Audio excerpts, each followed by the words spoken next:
Kindly subscribe to our channel Banking Sutra, and you can also connect with us through our Facebook page Banking Sutra.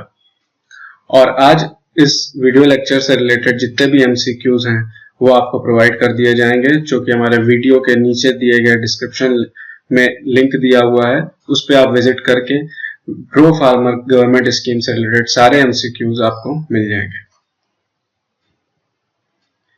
तो आज हम देखते हैं कि कौन कौन सी स्कीम्स हम कवर करने वाले हैं प्रो फार्मर के लिए, जो कि बहुत इंपॉर्टेंट है आपके आने वाले सभी एग्जाम्स के लिए, चाहे वो यूपीएससी हो, एसएससी हो या फिर कोई भी बैंकिंग एग्जामिनेशन भी हो सकता है, क्योंकि पिछले 1-2 सालों में प्रो फार्मर कैटेगरी से जो गवर्नमेंट स्कीम्स हैं उससे मैक्सिमम अमाउंट ऑफ क्वेश्चंस पूछे गए हैं।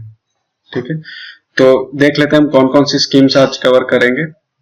प्रधानमंत्री फसल बीमा योजना, परंपरागत कृषि विकास योजना, प्रधानमंत्री कृषि सिंचाई योजना, राष्ट्रीय Gokul mission, electronic national agriculture market जिसे ई नाम भी कहते हैं, soil health card scheme, Pandit Deendayal Upadhyay उन्नत कृषि शिक्षा स्कीम और मिशन फिंगरलिंग। तो पहली स्कीम शुरू करते हैं, प्रधानमंत्री फसल बीमा योजना। ये क्रॉप इंश्योरेंस स्कीम है बेसिकली, और इसे न्यू क्रॉप इंश्योरेंस स्कीम भी कहा जाता है। और इसकी टैगलाइन आपको पता होनी चाहिए, मिनिमम प्रीमियम मैक्सिमम इंश्योरेंस। ठीक है, ये फार्मर वेलफेयर के लिए है, बेसिकली फार्मर्स के लिए, किसानों के लिए है। इसको लॉन्च करा था मोदी जी ने 13 जनवरी 2016 को। ठीक है, और बट ऑब्वियसली जितनी भी स्कीम्स आज में हम देखेंगे वो ministry of agriculture and farmers welfare के अंदर एडमिनिस्टर करी जाती है। मतलब यही मिनिस्ट्री जो है इन स्कीम्स को डील करेगी, एडमिनिस्टर करेगी, इंप्लीमेंट करेगी। और सबसे इंपॉर्टेंट चीज, ये रिप्लेसमेंट, बहुत बार क्वेश्चन आता है कि जो भी आप ये प्रधानमंत्री फसल बीमा योजना पढ़ रहे हैं ये किस स्कीम का रिप्लेसमेंट है। तो नेशनल एग्रीकल्चर इंश्योरेंस स्कीम जो पहले चल रही थी और modified national agriculture insurance scheme MNAIS, इन दोनों का ही ये रिप्लेसमेंट स्कीम है। ऑब्जेक्टिव्स देख लेते हैं जल्दी से। प्रोवाइड इंश्योरेंस कवरेज प्रोवाइड करेगा फार्मर्स को उनकी क्रॉप के लिए अगर कोई भी फेलर होता है। फॉर एग्जांपल कोई डिजीज हो गई, पेस्ट के कारण कोई नेचुरल कैलेमिटी हो गई, फ्लड हो गई, सूखा पड़ गया, उन सब चीजों से उनको कवर करेगा ये इंश्योरेंस।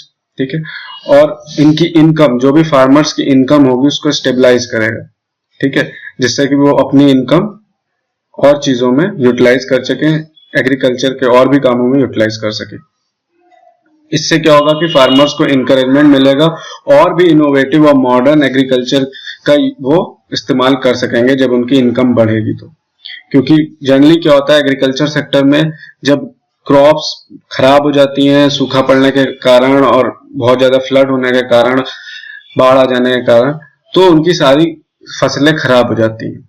ठीक है, उससे उनकी इनकम पे भी असर पड़ता है और बहुत डिमोटिवेशन भी होता है। बहुत से, मैक्सिमम आप सुन रहे होंगे न्यूज में कि फार्मर सुसाइड कर लेते हैं। तो ये बहुत अच्छी स्कीम है उनको इंश्योरेंस प्रोवाइड करने की उनकी क्रॉप के अगेंस्ट। अब जो मेन फीचर्स हैं इस स्कीम के वो देख लेते हैं।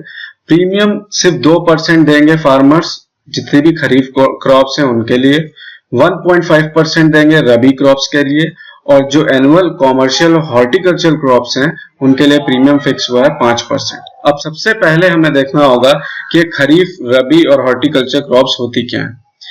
तो खरीफ क्रॉप्स होती हैं, वो क्रॉप्स होती हैं जो मॉनसून के टाइम, रेनी सीजन के टाइम उनका सोइंग पीरियड होता है, मतलब वो उगाई जाती हैं। और आफ्टर मॉनसून पीरियड, जैसे ही रेनी सीजन खत्म हो जाता है, उनकी मैच्योरिटी होती है, हार्वेस्ट होता है, उनकी कटाई होती है। ठीक है, और मेजर खरीफ क्रॉप्स कौन कौन सी है? राइस, मेज, सोरगुम, ग्राउंडनट, कॉटन, पल्सेस एक्सेट्रा। ये हैं आपकी मेजर खरीफ क्रॉप्स। ठीक है, और इसमें याद रखिएगा ये जितनी भी क्रॉप्स हैं इनके बारे में पूछ लिया जाता है एग्जाम्स में, कौन कौन सी, कुछ ऑप्शंस दे दिए जाते हैं, पूछा जाता है इनमें से कौन सी खरीफ क्रॉप नहीं है या कौन सी इनमें से रबी क्रॉप। नेक्स्ट देखते हैं रबी क्रॉप्स कौन सी होती हैं। वो जो कि विंटर सीजन के स्टार्ट होने में उनको उगाया जाता है, उनकी सोइंग होती है और मैच्योरेशन होता है after end of the winter season, मतलब फ्रॉम अप्रैल टू मई। और मेजर रबी क्रॉप्स कौन कौन सी, ये भी पता होनी चाहिए आपको। वीट, ग्राम, मस्टर्ड, बार्ली, ओट, सीरियल एक्सेट्रा। हॉर्टिकल्चर क्रॉप्स होती हैं, जितनी भी फ्रूट्स और वेजिटेबल की क्रॉप्स होंगी वो हॉर्टिकल्चर क्रॉप्स होंगी, ठीक है। और इसे plantation, generally it is a study of plants भी कहा जाता है हॉर्टिकल्चर को, ठीक है। और इस पे जो मेन क्रॉप्स है देख लीजिए आप, medicinal plants, fruits, vegetable, nuts, seeds, herbs, sprouts, mushroom, ये सारे ही इसमें आते हैं। अब देखते हैं आगे के फीचर्स क्या क्या हैं। प्रीमियम रेट्स जो भी फिक्स करे गए हैं बहुत ही लो हैं, वो तो आप देख ही रहे हैं, क्योंकि जो रेस्ट ऑफ द अमाउंट है वो गवर्नमेंट पे करने वाली है, इसलिए प्रीमियम का भार उन पे ना हो। और इसमें स्मार्ट टेक्नोलॉजी यूज करी जाएगी, स्मार्टफोन, रिमोट सेंसिंग और जीपीएस के द्वारा, जिससे कि क्रॉप से रिलेटेड डेटा उनको उपलब्ध होगा क्लेम पेमेंट के टाइम, ठीक है। हाँ, ये अमाउंट के बारे में कभी कभी पूछ लिया जाता है कि कितना अमाउंट एलोकेट करा गया। 5,550 करोड़ रुपए 2016-17 के बजट में इसको एलोकेट हुए थे। और ये भी इंपॉर्टेंट है, इंश्योरेंस, कौन सी इंश्योरेंस कंपनी है जो ये इंश्योरेंस देगी? एक ही है, agriculture insurance company of India, AIC जिसे बोलते हैं। नेक्स्ट देख लेते हैं हमारी प्रधानमंत्री कृषि सिंचाई योजना। इसमें दो चीजें याद रखने वाली, बहुत इंपॉर्टेंट, बहुत बार क्वेश्चंस में पूछी जाती है। इसके दो टैगलाइन है, हर खेत को पानी और मोर ड्रॉप पर क्रॉप, ठीक है। जितनी भी गवर्नमेंट स्कीम्स है उसमें याद रखिएगा जो टैगलाइंस होती हैं वो बहुत इंपॉर्टेंट होती हैं। क्वेश्चन के फॉर्म्स में कभी कभी आ जाती हैं और इन द फॉर्म ऑफ कि ये इसका कंपोनेंट है, ये इससे कैसे रिलेटेड है, ठीक है। तो उसकी टैगलाइन जरूर आप पढ़िए। देख लेते हैं इसमें क्या क्या है।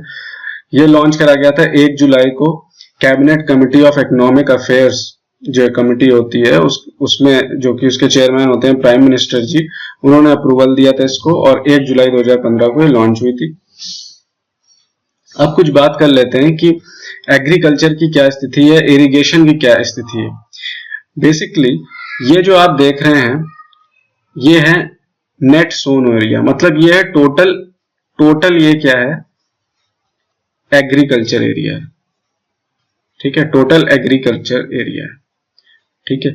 और ये एरिया है आपका नेट इरिगेटेड एरिया, जिसमें एक्चुअल इरिगेशन होता है, एक्चुअल इरिगेशन होता है, ठीक है। और ये हमने शो करा है मिलियन हेक्टेयर्स में, ठीक है।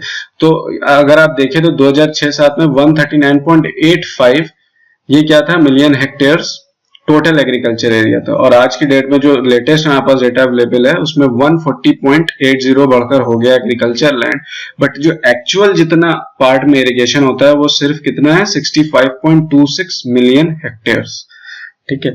और उसमें से भी आप देखें जो 65.26 मिलियन हेक्टेयर्स था उसमें से भी प्रॉपरली जो वेल इरिगेटेड है वो सिर्फ 35% है। बाकी डिपेंडेंट है किस पे, रेनफॉल पे, बाकी डिपेंडेंट है मॉनसून और रेनफॉल पे, ठीक है। और जो जितना 35% ही सिर्फ एरिया है जिसपे एक्चुअल इरिगेशन होता है। तो आप देख सकते हैं क्या स्थिति है इरिगेशन सेक्टर की। देख लीजिए इस स्कीम के बेसिक ऑब्जेक्टिव क्या है। एक्सटेंड करेगा कवरेज ऑफ इरिगेशन, मैक्सिमम से मैक्सिमम एरिया को कवरेज में लाएगा, जो कि एग्रीकल्चर लैंड है उसको इरिगेशन एरिया में लाएगा, उसमें एक्चुअल इरिगेशन होगी, ठीक है।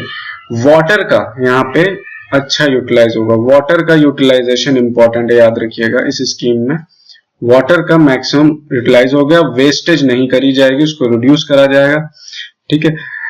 इनहेंस रिचार्ज ऑफ एक्वीफायर्स, जो भी एक्वीफायर्स वाटर एक्वीफायर्स होते हैं उनका रिचार्ज प्रॉपरली हो, ठीक है। वाटर कंजर्वेशन की प्रैक्टिसेस करी जाएंगी, ठीक है। और प्राइवेट इन्वेस्टमेंट पे भी ध्यान दिया जाएगा कि वो इरिगेशन के सेक्टर में उनका भी इन्वेस्टमेंट हो अच्छा खासा, जिससे कि इसकी बढ़ोतरी हो। और ये भी बहुत इंपॉर्टेंट है कि कितना कितना इन्वेस्टमेंट रेशियो रहेगा, 75 रहेगा सेंटर का, 25 रहेगा किसका, स्टेट्स का। ये होगा नॉन हिली एरियाज में। और हिली और नॉर्थ ईस्टर्न एरियाज की अगर हम बात करें तो उसमें 90% सेंट्रल का शेयर होगा और 10% स्टेट का होगा। अगर हम बात करें नॉर्थ ईस्टर्न स्टेट्स कौन कौन सी, जैसे कि फॉर एग्जांपल हमारी असम हो गई, मणिपुर हो गई, ठीक है, ये सब हो गई हमारी नॉर्थ ईस्ट स्टेट्स। और हिली एरियाज जैसे कि उत्तराखंड,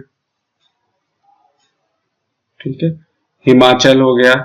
तो यहां पर कितना रेशियो है, 90:10 का। अब बात करते हैं कितना एलोकेशन प्रोवाइड करा जाएगा। ये एलोकेशन जो आप देख रहे हो 50,000 करोड़ रुपए 5 साल के लिए दिया गया है। 50,000 करोड़ कितने साल के लिए? 5 साल के, 2015 से लेकर 2019 तक।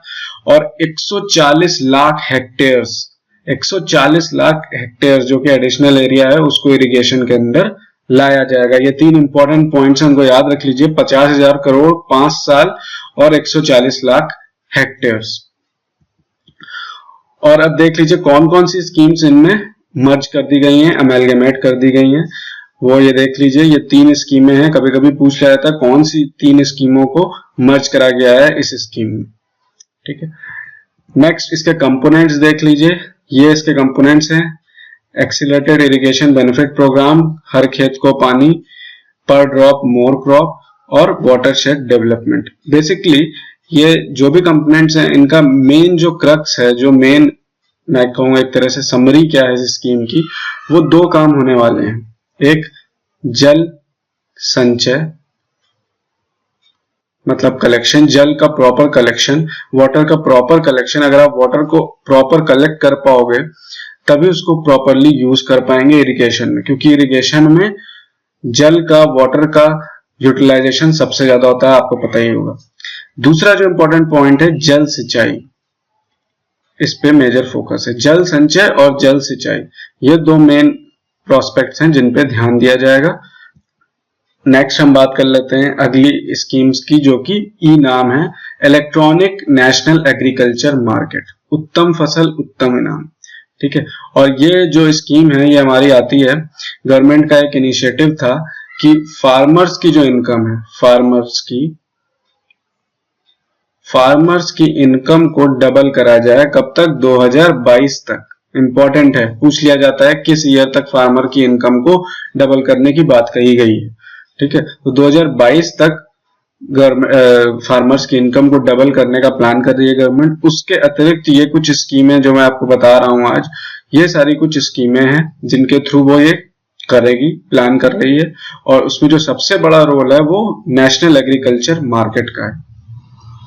अब इसमें बात कर लेते हैं, ये बेसिकली क्या है, ऑनलाइन एक प्लेटफॉर्म है, एक फिजिकल मार्केट होगी, जो लोकल मंडियां होती हैं, ठीक है, उनमें ऑनलाइन सॉफ्टवेयर की फैसिलिटी दी जाएगी, जिससे कि क्या होगा, वो लोग अपना जो भी प्रोड्यूस, एग्रीकल्चर प्रोड्यूस है, फसल काट के ले जाएंगे, उसको प्रॉपरली बेच पाएंगे पूरे इंडिया में कहीं भी, क्योंकि वो ऑनलाइन कनेक्टेड होगी नेशनल मार्केट से, ठीक है। तो ऐसा नहीं होगा कि जो लोकल मंडीज होती हैं आज उनका कोई मन चल रहा है वो कम दाम में बेचेंगी, तो वो क्या करती हैं, जब फार्मर्स उनके पास पहुंचते हैं अपनी फसलों को बेचने के लिए, अपने एग्रीकल्चर प्रोड्यूस को बेचने के लिए, तो पूरा उनका राज चलता है लोकल मंडी का, ठीक है।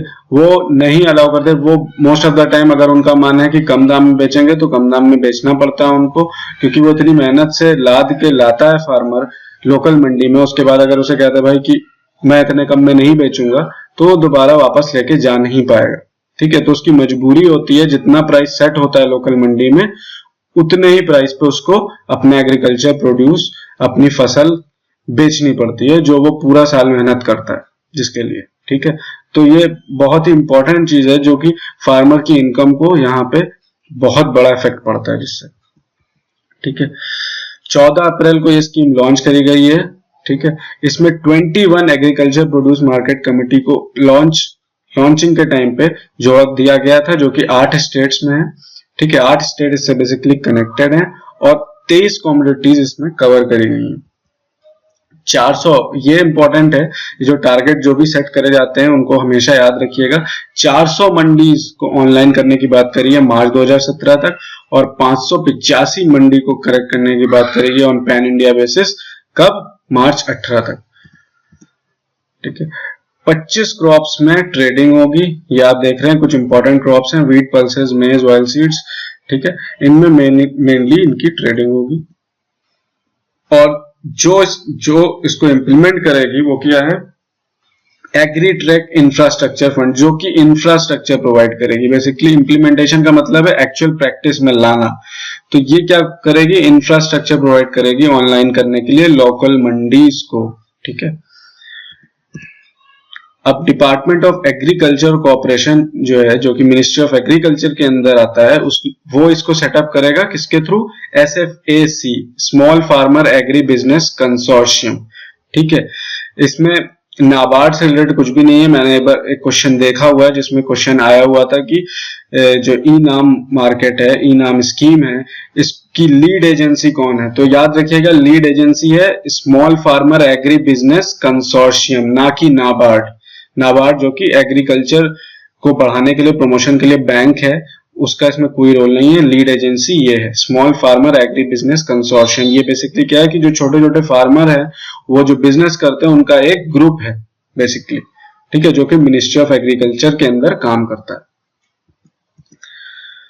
नेक्स्ट, ये इंपॉर्टेंट चीज है, सेंट्रल गवर्नमेंट जो है, जो भी सॉफ्टवेयर यूज होगा लोकल मंडीज में चीजों को ऑनलाइन करने के लिए, वो फ्री ऑफ कॉस्ट दिया जाएगा स्टेट्स को। ठीक है, और प्लस उसमें एडिशनल ग्रांट भी दिया जाएगा 30 लाख रुपए का। ठीक है, जो ये आप देख रहे हो 30 लाख रुपए पर मंडी ग्रांट दिया जाएगा, जो कि वन टाइम होगा। ठीक है, अब बात कर लेते हैं क्या क्या बेनिफिट्स हैं, फीचर्स हैं। फीचर्स की बात करें तो लिबरल लाइसेंसिंग होगी, ट्रेडर्स और बायर्स को एक ही लाइसेंस होगा।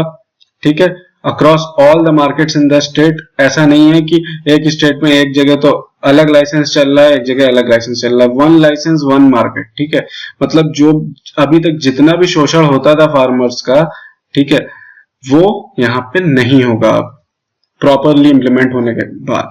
बेनिफिट्स देख लीजिए, फ्रीडम, जैसे मैंने कहा, फ्रीडम होगा पूरा फार्मर्स को, किसी भी मंडी में वो अपना सामान बेच सकेंगे ऑल ओवर इंडिया, क्योंकि अब क्या है, मंडी ऑनलाइन हो चुकी है। ठीक है, freedom from local cartels.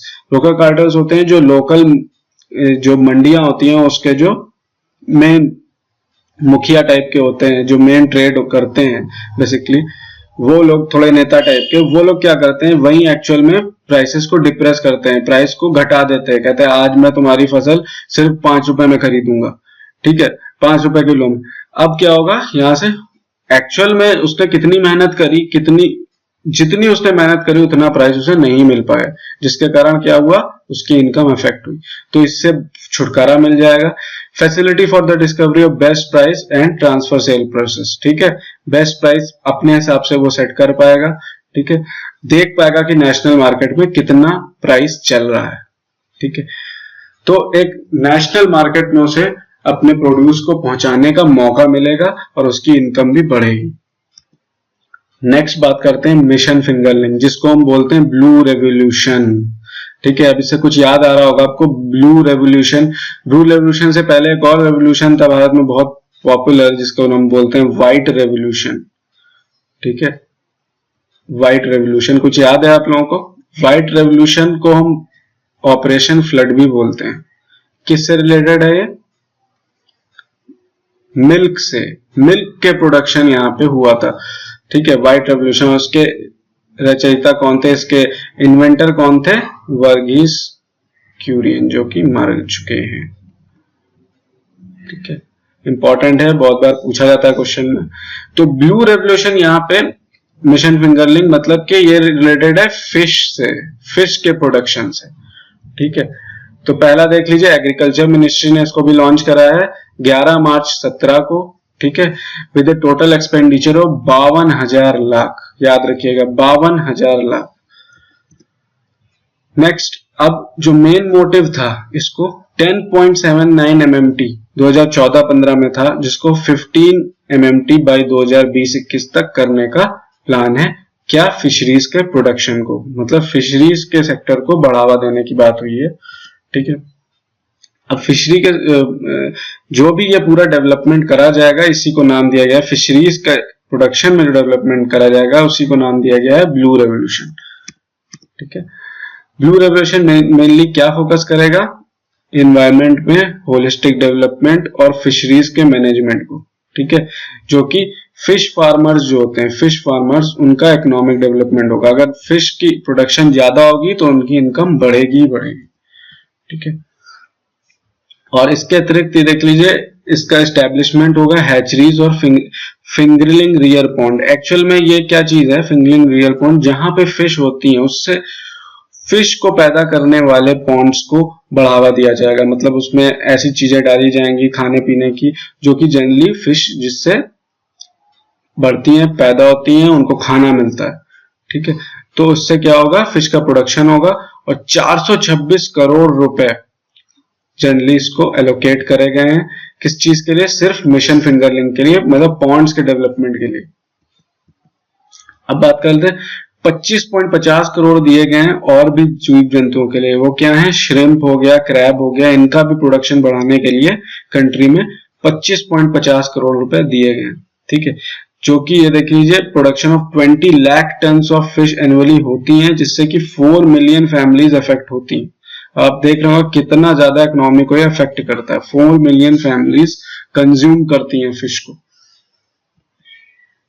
Next हमारी स्कीम है पंडित दीनदयाल उपाध्याय उन्नत कृषि शिक्षा स्कीम।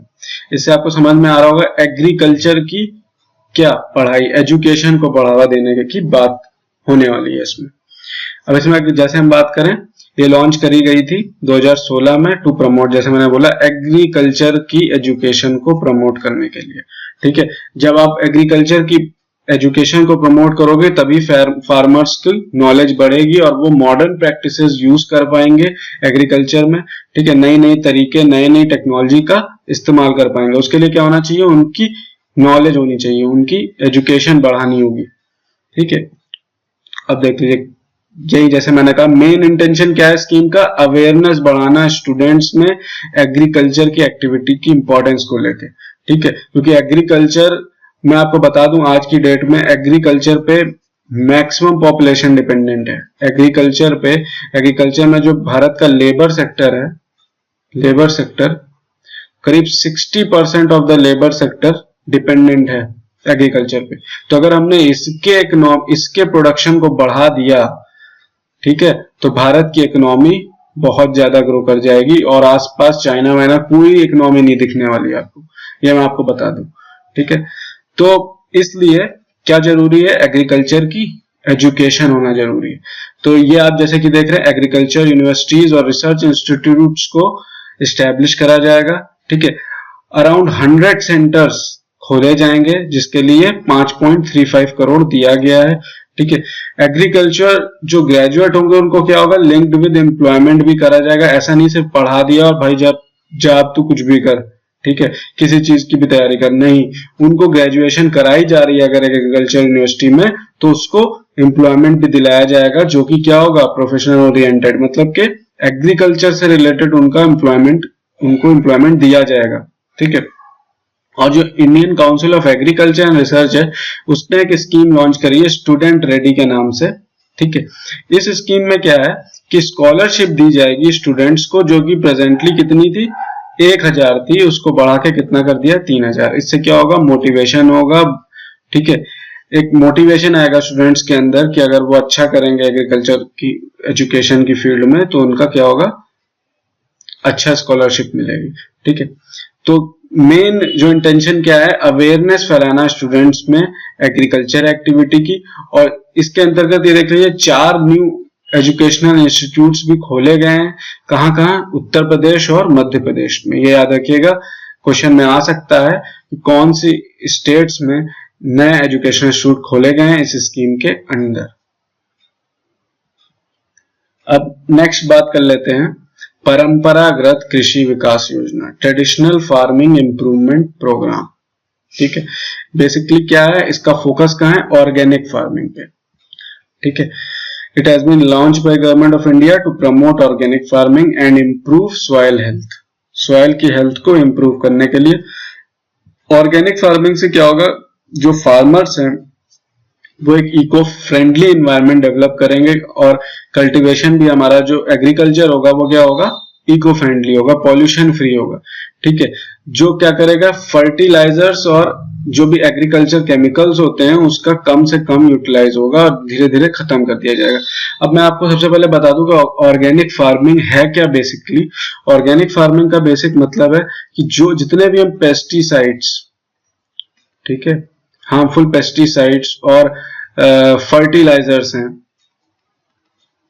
और भी बहुत से आर्टिफिशियल चीजें हैं जिससे हम आर्टिफिशियली ग्रो करते हैं फसलों को, एग्रीकल्चर में हम आर्टिफिशियली ग्रोथ लाते हैं, जैसे जेनेटिकली मॉडिफाइड, आप देखते हैं जेनेटिकली मॉडिफाइड ब्रिंजल, ठीक है, नाम सुना होगा आपने, जेनेटिकली मॉडिफाइड, ठीक है। ये सारी चीजें क्या है, आर्टिफिशियल ग्रोथ कर रही हैं एग्रीकल्चर की फील्ड में। तो इससे क्या होता है कि ग्रोथ तो हो जाती है लेकिन उसके हार्मफुल इफेक्ट्स हैं एग्रीकल्चर के फील्ड में, और उसका सेवन इनडायरेक्टली, डायरेक्टली कौन कर रहा है, हम लोग कर रहे हैं। तो उससे इफेक्ट किसको हो रहा है, हम लोग को हो रहा है। और इन सब का यूज करने से, हार्मफुल केमिकल्स, पेस्टिसाइड, फर्टिलाइजर्स का यूज करने से जो इन्वायरमेंट है वो भी पॉल्यूट हो रहा है, ठीक है। तो ऑर्गेनिक फार्मिंग क्या है, free from these all types of artificial ingredients, ठीक है। जितने भी पेस्टिसाइड फर्टिलाइजर का हम यूज नहीं करेंगे, इसमें नेचुरल वे से ग्रोथ करते हैं एग्रीकल्चर की, जैसे कि एनिमल मैन्योर्स, ठीक है। एनिमल मैन्योर्स मतलब एनिमल का वेस्ट जो होता है, animal manures, proper plant protection, plant का प्रोटेक्शन, ठीक है। और एक टर्म है क्रॉप रोटेशन। तो मतलब अगर हम ध्यान से, इसका मतलब क्या है कि, और जो नेचुरल चीजें हैं, खासतौर पे खाद सुना होगा आपने, जो खाद बनती है एनिमल मैन्योर से ही बनती है। बायो फर्टिलाइजर्स, हाँ, बायो फर्टिलाइजर्स का आप यूज कर सकते हैं, क्योंकि ये free from agriculture, free from harmful chemicals होते हैं, कि बायोलॉजिकली ये बनाए जाते हैं फर्टिलाइजर। इनका अगर आप यूज कर रहे हो, ये सारी चीजों का आप यूज कर सकते हो ऑर्गेनिक फार्मिंग में, ठीक है। तो ये एनवायरनमेंट के लिए बहुत ही अच्छी है। और ये क्लस्टर बेस्ड प्रोग्राम है, मतलब ग्रुप बेस्ड, ग्रुप्स बनाए जाएंगे, छोटे छोटे क्लस्टर्स बनाए जाएंगे, एरियाज बनाए जाएंगे कि इन एरियाज में ऑर्गेनिक फार्मिंग करनी है, और ऐसे ऐसे हम बढ़ेंगे, ठीक है। 50, ये देखिए 50 और more farmers will form a cluster, उनका एक ग्रुप बनाया जाएगा जो कि 50 एकड़ के लैंड को क्या करेंगे, ऑर्गेनिक फार्मिंग में कन्वर्ट करेंगे, ठीक है। अगर आप देखें 10,000 क्लस्टर विल फॉर्म 5 लाख एकड़ area and organic farming in 3 years. ये इंपॉर्टेंट है आपके लिए, 3 साल में 10,000 क्लस्टर्स बनाए जाएंगे 5 लाख के एरिया में, एकड़ के एरिया में, ठीक है। जितने भी फार्मर उसको 20,000 पर एकड़ की राशि दी जाएगी 3 साल में। जितने भी टूल्स हैं वो यूज कर सकते हैं हार्वेस्टिंग के लिए, ठीक है। जितनी चीजें, एनिमल मैन्योर्स, जो मैंने चीजें आपको बताई, प्लांट प्रोटेक्शन, क्रॉप रोटेशन, खाद, बायो फर्टिलाइजर, इन सब का यूज करने के लिए, और अपने एग्रीकल्चर प्रोड्यूस को मार्केट तक पहुंचाने के लिए उनको कितने रुपए दे जाएंगे, 20,000 पर एकड़, ठीक है, ठीक है। इससे क्या होगा कि उनका मार्केट से लिंक बढ़ेगा, ठीक है। और ऑर्गेनिक प्रोड्यूस जो भी है उसको सर्टिफाई करा जाएगा कि वो प्रॉपरली ऑर्गेनिक प्रोड्यूस है कि नहीं, ठीक है। और ये स्कीम 2015-16 में इंप्लीमेंट करी गई थी, और अमाउंट कितना दिया गया था, 300 करोड़ रुपए दिए गए थे। तब से बढ़ाया नहीं गया है, इसमें और कुछ वृद्धि नहीं हुई है इसके अमाउंट में, लेकिन आगे हम आशा करते हैं इसमें भारत की सरकार इसमें ज्यादा से ज्यादा इन्वेस्ट करेगी। और इससे इंपॉर्टेंट थोड़े कुछ चीजें मैं बता देता हूं जो आपके क्वेश्चंस में कभी कभी पूछ ली जाती हैं। हाल ही में हुए IAPS के पेपर में, यूपीएससी में भी क्वेश्चंस में पूछा गया है। तो बता दूं कौन सी ऐसी स्टेट है जो कि जिसको ऑर्गेनिक फार्मिंग की स्टेट बोल दिया गया, फर्स्ट ऑर्गेनिक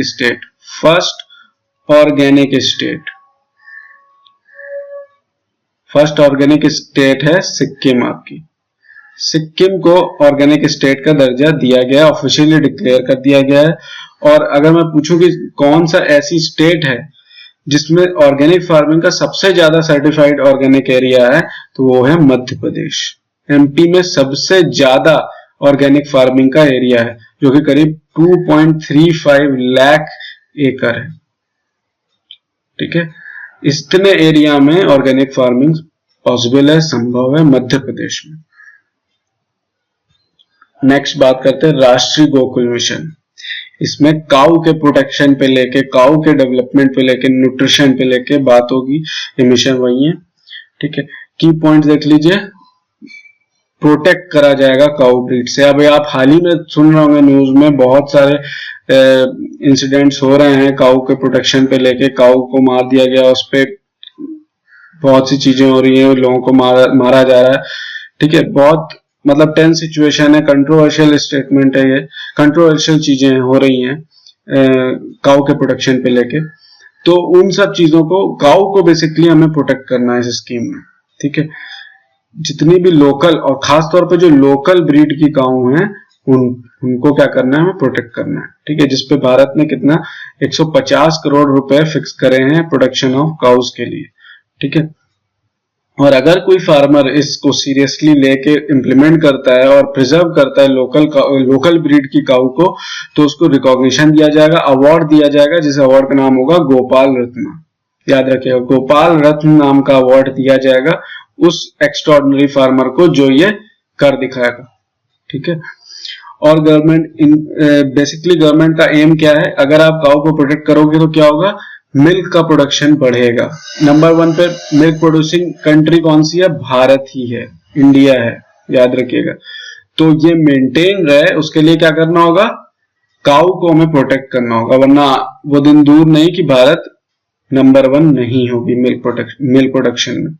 ठीक है, और अगर हम बात करें जो भी इंडिजीनियस कैटल सेंटर्स हैं, बेसिकली करा क्या जाएगा, गोकुल ग्राम बनाए जाएंगे जहां पे हम लोकल ब्रीड की काऊ को प्रिजर्व करेंगे, प्रोटेक्ट करेंगे, उनका एक ग्रुप को। ठीक है, उनको प्रॉपरली हम क्या करेंगे, न्यूट्रिशन प्रोवाइड करे जाएंगे, जिससे उनका क्या हो, प्रॉपर फीडिंग हो और वो हमको अपना प्रोड्यूस दे सके, मिल्क प्रॉपरली दे सके। ठीक है, अब ये देख लीजिए, गोकुल ग्राम जो है वो एक्ट क्या करेंगे, development of indigenous breeds and dependable supply for, हाँ, जो ये बनाए जाएंगे गोकुल ग्राम, इनका बेसिक कंसेप्ट क्या होगा कि ये क्या करेंगे, प्रॉपर फीडिंग देंगे, प्रॉपर फीड करेंगे किसको, काउस को। ठीक है, और जितना भी फीडिंग का मटेरियल है वो फार्मर्स, जो भी फार्मर्स होंगे वो इकट्ठा करके लाएंगे इन गोकुल ग्राम में और उनको खिलाया जाएगा, पिलाया जाएगा। और ये बेसिकली पीपीपी मोड में होगा, पब्लिक प्राइवेट पार्टनरशिप, मतलब गवर्नमेंट प्लस प्राइवेट दोनों मिल के इस गोकुल ग्राम को मेंटेन करेंगे। ठीक है, और सबसे इंपॉर्टेंट चीज, काऊ एम्बुलेंस शुरू करी गई है उत्तर प्रदेश में। ठीक है, जिसका नाम दिया गया है गौवंश चिकित्सा मोबाइल वैन्स। ठीक है, याद रखिएगा, क्वेश्चन में आ सकता है कि कौन सी ऐसी पहली स्टेट है जिसने काऊ एम्बुलेंस सर्विस चालू करी है। ठीक है, नेक्स्ट देख लेते हैं soil health card scheme. Soil health card scheme क्या है, इसकी भी टैगलाइन देख लीजिए, बड़ी अच्छी सी टैगलाइन है, स्वस्थ धरा खेत हरा। ठीक है, पूछी जा सकती है। तो इसके की पॉइंट देख लीजिए, सॉइल हेल्थ कार्ड बेसिकली क्या होगा, सॉइल हेल्थ कार्ड में होगा ये कि डिपार्टमेंट ऑफ एग्रीकल्चर कोऑपरेशन इसको इंप्लीमेंट करेगा, प्रमोट करेगा। ठीक है, और ये सभी स्टेट्स और यूनियन टेरिटरीज में दिए जाएंगे सॉइल हेल्थ कार्ड। इसका मेन एम क्या होगा कि जितने तरह की सॉइल हैं, कितने तरह की सॉइल हैं बेसिकली बता सकते हैं आप, कितने तरह की सॉइल भारत में पाई जाती है। जैसे एलुवियल सॉइल है, नाम सुना होगा आपने, alluvial soil, red soil, black soil, ठीक है, लेटराइट सॉइल। ठीक, ये 4 तरह की बेसिकली सॉइल्स होती हैं। ठीक है, जो डिफरेंट जगह पे पाई जाती हैं। ठीक है, तो इनका क्या होगा, जो भी ये सॉइल्स हैं इनके बारे में डेटा प्रोवाइड करा जाएगा सॉइल हेल्थ कार्ड के थ्रू।